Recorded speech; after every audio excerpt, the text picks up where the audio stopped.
Bab 2690. Sekte Pedang. Dengan kultivasi pemuda ini, di dalam sekte mereka sudah bisa menjadi pengurus. Alhasil, di dalam sekte kebenaran, bahkan tidak bisa dianggap sebagai murid elit. Jika bukan karena pertama kali datang ke sekte kebenaran, dan juga membawa tugas, mereka berempat pasti memulai ide perburuan. Setelah beberapa orang berbicara, perlahan-lahan berjalan tiba di lereng gunung dan secara resmi memasuki istana sekte kebenaran.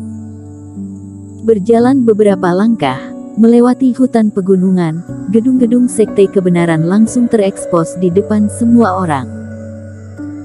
Saat melihat semua jenis istana indah di depan mata, masing-masing membawa aura yang megah, tinggi dan besar, merasakan reiki yang kuat menerpa, seluruh dunia terasa seperti diberkati. Keempat sekte sekali lagi terkejut, berdiri diam di tempat.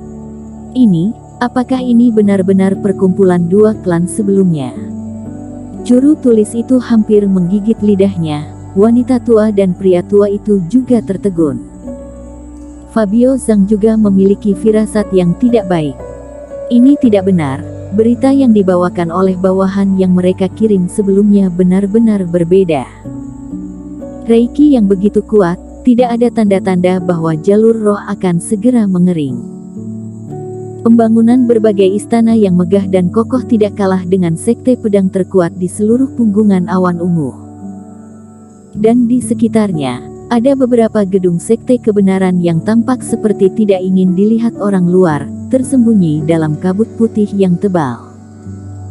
Beberapa orang merasa jika bangunannya sama dengan apa yang mereka lihat, bukan tidak mungkin, auranya menekan sekte pedang.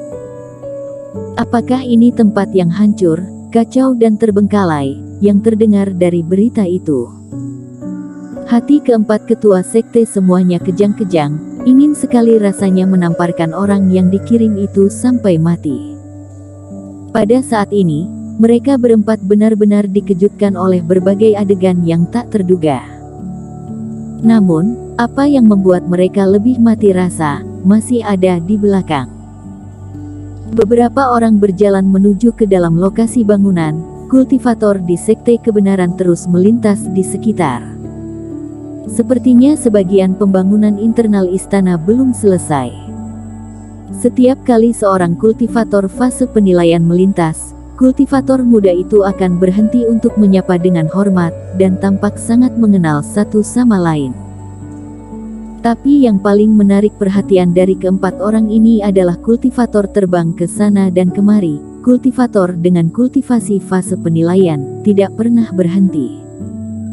Awalnya mereka berempat juga menghitung angka fase penilaian yang mereka lihat, namun setelah dihitung-hitung, saat jumlahnya melebihi 40, keempat orang ini langsung ambruk.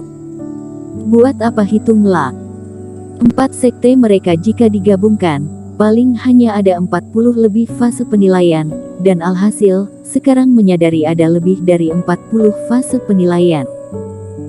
Dan fase penilaian satu penurunan lebih banyak dari gabungan mereka berempat. Dengan kata lain, jika benar-benar bertarung, satu keluarga sekte kebenaran bisa menghancurkan 4 keluarga mereka. Mereka masih mengira, 4 sekte bersatu menekan sekte kebenaran, memaksa mereka memberi biji roh di daerah itu, biarkan mereka terus menggunakannya. Namun kini harus lihat situasi, aneh rasanya jika sekte kebenaran setuju. Ini awalnya memang biji roh dalam ruang lingkup kekuatan sekte lawan. Jika mereka ingin mengambil alih, mereka sendiri tidak memiliki alasan, jadi hanya bisa menggunakan kekuatan besar untuk menggertak kecil dan yang kuat menekan yang lemah. Sekte kebenaran kini menjadi sekte yang lebih kuat dari kalian berempat, siapa yang menindas siapa?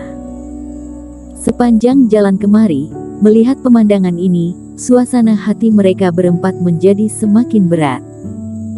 Mereka telah mengoperasikan biji roh itu selama bertahun-tahun, jadi mana mungkin rela meninggalkannya begitu saja. Tapi mengandalkan kekuatan sendiri saja tentu tidak cukup. Jadi beberapa orang berjalan sambil melakukan transmisi suara. Tetua Su, kita bersatu mengancam sekte kebenaran, takutnya tidak cukup kuat. Kamu biasanya paling banyak ide, apakah masih punya ide? Wanita tua mentransmisi suara dan berkata, aku hanya memikirkan satu ide, sekte pedang. Pria tua itu berkata dengan sungguh-sungguh. Fabio Zhang bertiga mengubah ekspresi mereka. Sekte pedang adalah sekte terkuat di punggungan awan ungu, tetapi karena kuat, makanya sangat rakus. Jika sampai memohon pada mereka, takutnya akan dijebak dengan kejam. Semuanya, jangan terlalu picik. Sekarang bukan hanya mempertimbangkan beberapa jalur roh itu, tapi ini juga tentang masalah besar hidup dan mati kita, pria tua itu berkata dengan sungguh-sungguh. Apakah ini begitu serius? Kalian jangan gegabah, sekte kebenaran ini begitu kuat, ditambah dengan perselisihan jalur roh, jika di masa depan ingin menelan kita, itu tidak akan sulit. Pria tua itu mendengus. Jadi masalah jalur roh ini tidak hanya menyangkut kepentingan kita, tetapi juga melalui hal ini, beri kejutan kepada pihak lain, agar mereka tahu bahwa kita tidak mudah diprovokasi, ada orang di balik kita. Ekspresi tiga orang lainnya berubah. Dan dalam sekejap memahami kunci permasalahannya. Tapi apakah sekte pedang bisa melawan sekte kebenaran? Fabio Zhang ragu-ragu. Tidak masalah, jangan lupakan apa yang ada di balik sekte pedang. Lelaki tua itu tersenyum penuh kemenangan. Semua orang juga bereaksi, sambil berpikir. Kudengar sekte pedang kali ini dipimpin oleh Tetua Meng, dan jarak sekte pedang jauh dari sini, harusnya belum sampai. Lalu buat apa kita linglung, kembali cari dia, kita harus menyelesaikan masalah ini sebelum besok. Keempatnya dengan cepat setuju. Adik kecil, aku tiba-tiba teringat masih ada urusan lain yang harus dikerjakan, jadi aku tidak masuk dulu. Pria tua itu tersenyum lebih dulu, lalu menghentikan langkahnya tiba-tiba, kemudian menoleh dan berjalan keluar. Aku juga teringat ada beberapa urusan belum dilakukan, besok baru datang lagi. Kemudian, juru tulis dan wanita tua itu juga bersuara satu demi satu, tersenyum, menoleh dan pergi. Fabio Zhang ragu-ragu sejenak, menghela nafas, dan mengucapkan selamat tinggal. 4 ketua sekte, kenapa sangat aneh? Kultivator muda menggelengkan kepalanya, tidak bisa berkata-kata. Tetapi pihak lawan datang kemari untuk perayaan, tentu saja mereka tidak akan menghalangi pihak lawan masuk dan keluar. Charles Wang, ada apa? Pada saat ini, Nicholas Peng terbang kemari. Wakil ketua sekte, 4 ketua sekte ini datang kemari untuk perayaan upacara, sudah datang kemari sepanjang jalan, tiba-tiba pergi lagi, tidak tahu apa yang mereka pikirkan. Ini sekte sihir Qi dan sekte-sekte dari gerbang Spruce itu. Nicholas Peng melihat ke kejauhan, saat melihat Fabio Zhang dan yang lainnya, dia mengerutkan kening. Dia sangat ingat, 4 sekte ini pernah berselisih dengan sekte kebenaran tentang masalah jalur roh.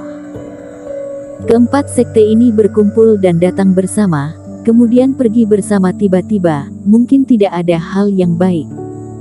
Harus lapor kepada Eric Qin.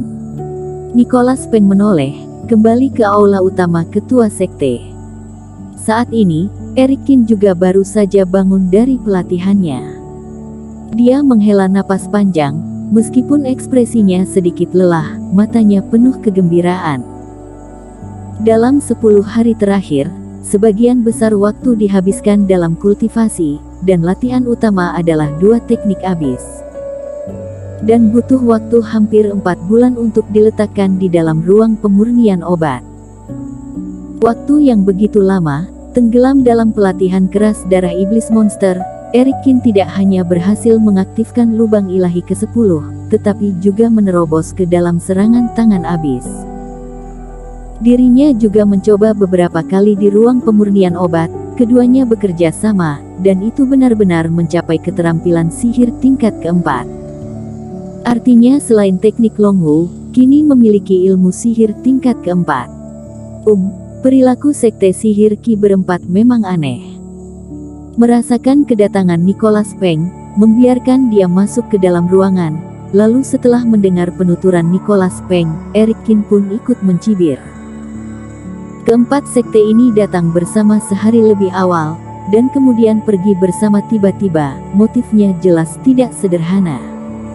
Bersambung.